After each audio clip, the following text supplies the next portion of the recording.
রক্তদান জীবনদান, রক্তদান পুণ্যদান, এই বার্তাকে সামনে রেখে রক্তদান উৎসবের আয়োজন। তীব্র দাবদাহে পড়ছে গোটা দেশ। শহর কলকাতার তাপমাত্রা ছুঁয়েছে 43 ডিগ্রিতে। এই গরমে শহর জুড়ে দেখা দিয়েছে রক্তের হাহাকার। রক্তের সংকট মেটাতে রাজ্য জুড়ে রক্তদান উৎসব আয়োজনের আহ্বান জানিয়েছিলেন মুখ্যমন্ত্রী মমতা বন্দ্যোপাধ্যায়। মুখ্যমন্ত্রী মমতা বন্দ্যোপাধ্যায় এবং অভিষেক বন্দ্যোপাধ্যায়ের ডাকে সাড়া দিয়ে বিশাল রক্তদান উৎসবের আয়োজনে সিএবির মেডিকেল কমিটির চেয়ারম্যান তথা অগ্নিবীণা ক্লাবের চেয়ারম্যান প্রদীপ কুমার দে ওরফে জয় জগন্নাথ বাপের। এদিন রক্তদান শিবিরের পাশাপাশি আয়োজিত হয় বিনামূল্যে চক্ষু পরীক্ষা শিবিরের।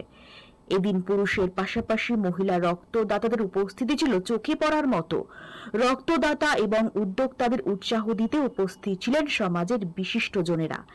আপৎকালীন রক্তের সংকট মেটাতে অগ্নিবীণা ক্লাব এবং প্রদীপ কুমারদের এহেন উদ্যোগকে সাধুবাদ জানিয়েছেন সকলে।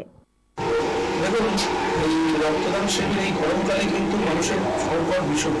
আর এই 43 ডিগ্রি গরমে এবছর আমরা রক্তদান করছি অনেক মনের সাহস নিয়ে। আমরা ফার্স্ট টাইম প্রত্যেক বছর রক্তদান করি, কিন্তু এবছরের রক্তদানটা এক্সেপশনাল। কারণ আমরা কদিন ধরে প্ল্যান করছিলাম এত গরমে কি করে রক্তদান, কিন্তু আমি ওদেরকে পুরোপুরি সাহস জুগিয়েছি আমার ক্লাবের প্রত্যেকটা সদস্যকে।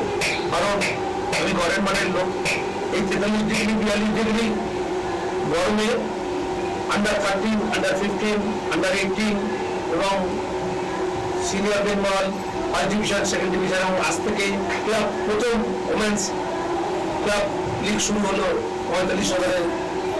মানে এই গরমের সঙ্গে আমার পরিচিত আছে যে কিভাবে গরমকে ট্যাকেল করা যায়।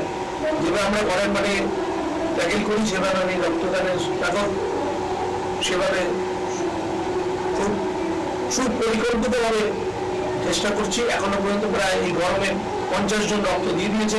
আমরা 100 টার্গেট করেছি। আর সব থেকে বড় কথা যে আমরা এই রক্ত কোনোদিন স্বেচ্ছায় রক্তদানকে স্বেচ্ছায় রক্তদানই করি, কোনো গিফটের মাধ্যমে বা বিনিময়ে আমরা রক্ত নিই। Bureau report, channel 10। পয়লা মে শ্রমিক দিবস উপলক্ষে বৃক্ষরোপণ কর্মসূচির আয়োজন।